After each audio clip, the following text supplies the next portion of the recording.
ኧረ የላክልኝ የሞባይል ካርድ ቁጥሩ አይሰራም። ኧረ እኔ ጋ ሰርቷል፣ ደጋግመህ ሞክረው። ዶክተር የአይጥ መድኃኒት አለ?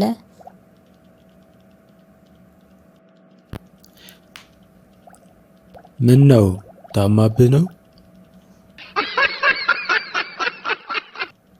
አባዬ መሬት ለምንድነው ክብ የሆነው? እኔ እንጃ ልጄ። ለምንድነው ቀንና ሌሊት የኖረው? እኔ እንጃ ልጄ። አየር ላይ ለምንድነው መብረር ማንችለው? እኔ እንጃ ምን አውቄ። ለምንድነው አንተ ልጅ ተው እንጂ አባትህን አትጨቅጭቀው። ተይው እንጂ ጠይቅ። ካልጠየቀ ምን ያውቃል?